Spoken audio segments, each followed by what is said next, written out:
Okay, so we have some properties of radicals. Basically, we have two properties. I'm going to give you the rule, and then we're going to do a couple of example problems, and that's it. So here is the rule. If n is odd, then the nth root of x to the n equals x. So they cancel each other out, and it equals whatever is on the inside of the root.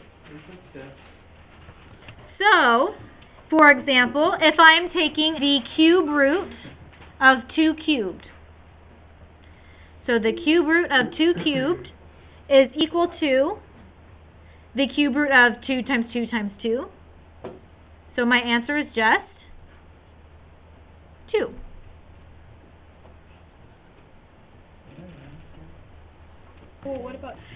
Okay, next example. If I am taking the cube root, so my index is odd, of negative 5 to the third, what did we find out the answer was going to come out to? Negative 5. So it's okay to have a negative when our index is odd, and we already knew that, right? From the very first day. What if I give you the cube root of 0 cubed? What would the answer come out there? 0. Are you guys seeing the pattern here? Okay. Okay. The solution with zeros under. Right. Okay, what if I give you the fifth root of negative 2 to the fifth? Is my index still odd? Yes. Yes. So my answer is going to come out to negative 2.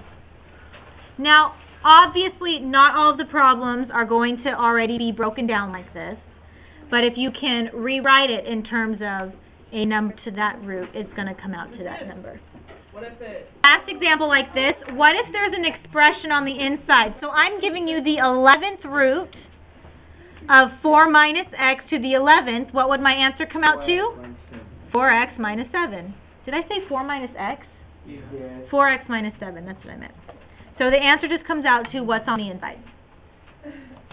So the rule for even is if n is even, so this is our second rule. If n is even, then the nth root of x to the n equals the absolute value of x. Okay, now, if we can take the absolute value, then we actually do. There will be some where you won't be able to take the absolute value, so you just leave your answer. So, for example, if there's an x inside. So, first example. If I give you the square root of 5 to the second power, what's the index of a square root? 2. So my answer would come out to the absolute value of 5, and the absolute value of 5 is positive 5. These are all our examples only? Mm-hmm.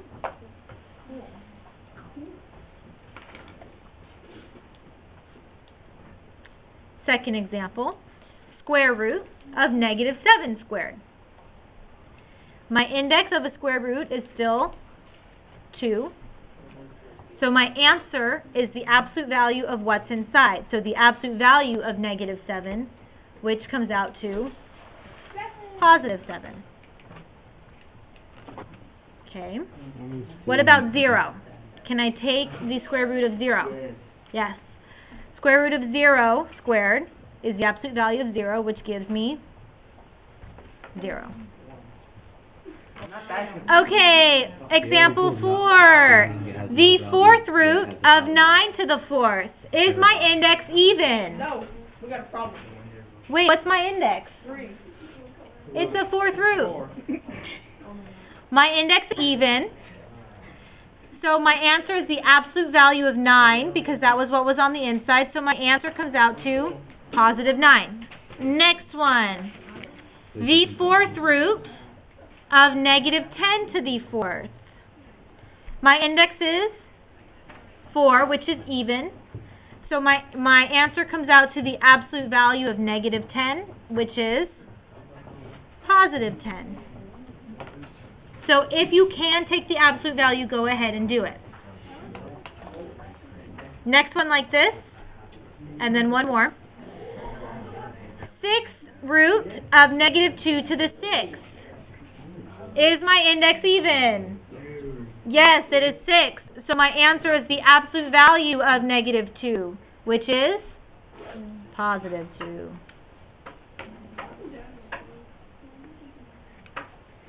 One more. Last one. 6th root of 3x plus 11 to the 6th power. My index is 6, so it's still even. So my answer is the absolute value of what's inside. So my answer comes out to the absolute value of 3x plus 11. And we can leave that inside the absolute value because there's nothing else we can do there. What if it's Okay? 3x minus 11?